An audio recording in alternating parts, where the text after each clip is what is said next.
Welcome to SibSpot. Today's Reddit stories are about choosing beggars. Hey, I saw that you're doing Princess Zoom calls again. Yeah, I am. What's up? I was trying to see if you could do a call with Taylor today for her birthday. I am available after 2. What time works for you? I charged $15 for 30 minutes. Can you do it for free since it's her birthday? No, but I can give you a discount. I can do $10 for 30 minutes. That doesn't work for me. Stop being a B word. It's her birthday. I can't stand it when parents say, it's her birthday, as if that makes them begging appropriate. We are seeking a highly skilled and experienced senior front-end developer to join our team for a 2-month unpaid volunteership. As a senior front-end developer, you will work closely with our development team to create innovative and user-friendly web applications. You must master TypeScript. This volunteership offers the opportunity to showcase your expertise and potentially secure a full-time paid position with a competitive salary and bonus structure. Responsibilities: collaborate with designers and back-end developers to implement visually appealing and responsive user interfaces. Develop and maintain efficient, reusable, and scalable front-end code. Ensure the technical feasibility of Unix designs and optimize application performance. Troubleshoot and debug front-end issues to ensure high-quality deliverables. Stay updated with emerging front-end technologies and industry trends. Requirements: minimum 5 years of experience as a front-end developer. Proficient in TypeScript, HTML, CSS, JavaScript, and React. Strong understanding of responsive design principles and cross-browser compatibility. Ability to work independently and collaboratively in a fast-paced, deadline-driven environment. Opportunity and compensation.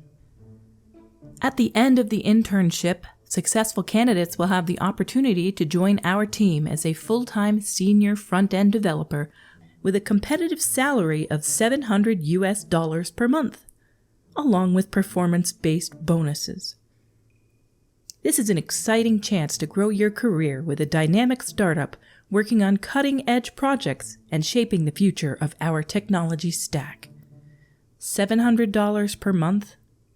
I cannot help but wonder if this one's posted as a joke. There is no way somebody who is a senior coder should be earning $700 per month. That's ridiculous. Our next story is posted by Burr4798. They're selling a 6.5 feet by 3 foot sleeper sofa. Can you take it to my house? No. Go off in a car? What? Yes, it don't fit in the car. It will not fit in the car, that is correct. Yes, it don't. Do you have a truck? No. Why? It's listed as pickup only for a reason. I just love this one. What kind of person texts you and says, do you have a truck? And when you say no, they say, why? Choosing beggars never cease to amaze. Our next story is by Captain Emmy.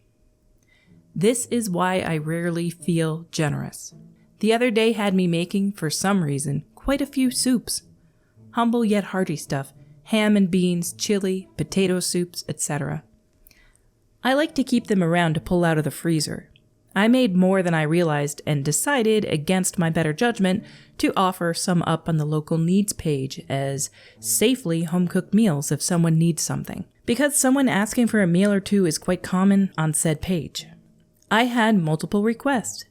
Being that this local needs page covers quite the geographical area, I got several variations of, I live too far from you, would you deliver? And the more passive-aggressive, I live too far from you, and life is so hard, and I guess my family just won't be eating tonight. I ignored those in favor of 2 others. Person A, who did live quite a distance but was willing to drive up, and person B, who actually lives a stone's throw away from me, who was having all sorts of medical issues and financial, and couldn't feed her family, thus and couldn't even leave the house for groceries. Person A messages me she is leaving now. Multiple hours go by. She finally makes up some excuse about her car breaking down. Now, person A is actually a fairly regular fixture of the page and always has car troubles and job issues and food problems, yet also likes to go on vacations. She asks if I would just bring her some takeout for her family because now that she thinks about it, half an hour was too long a drive for cheap food like chili and ham and beans. Person B messages me her address and also asks if I wouldn't mind picking up a few cheap groceries for her kids as well.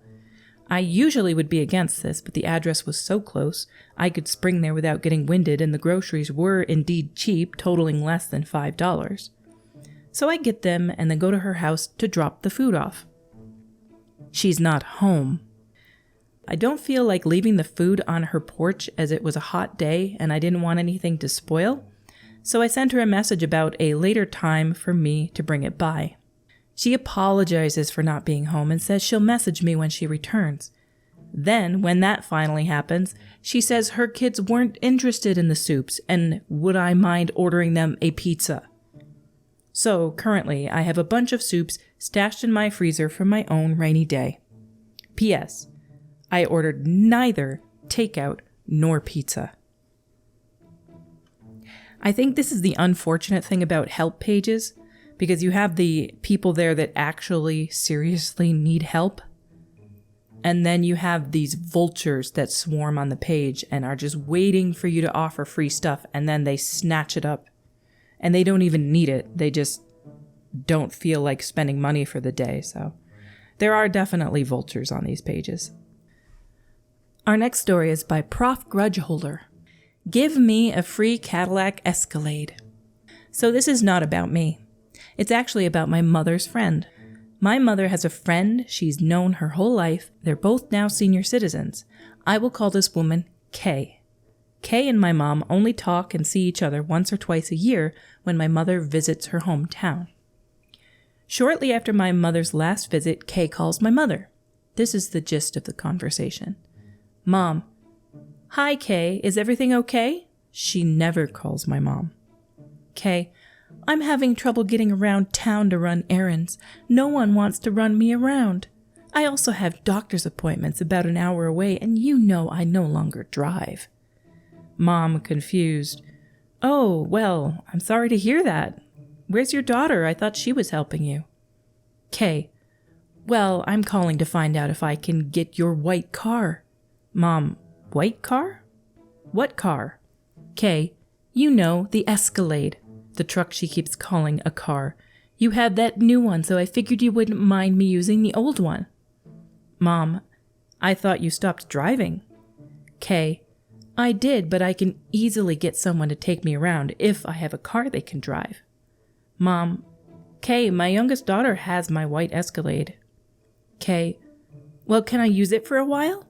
Mom, no, my daughter can't fit all the kids' car seats in her car. She needs it. Conversation ends. Y'all, she's not done. This week, my mom and I decided to travel to our hometown to have a yard sale. We always do well since it's a very small town with limited shopping. Kay finds out we're coming. Calls last night. Hey, heard y'all coming to have a sale. You know I wanted the purses and slides you're selling. I love your purses. My mother has pricey handbags. I ain't got money though. You know my situation. My mom tells Kay she's trying to make money, not give everything away. Kay repeats that she's struggling. The conversation ended, but we're actually on our way now. I'm waiting to see what shenanigans this lady pulls. Just because you're struggling doesn't mean you're entitled to free things from people. You don't need a new handbag just because you're struggling. As someone else said in the comments a couple episodes back, the audacity of some people. I completely agree. That's all for today's episodes. I hope you enjoyed your stay. Until we meet again, have a first-rate day.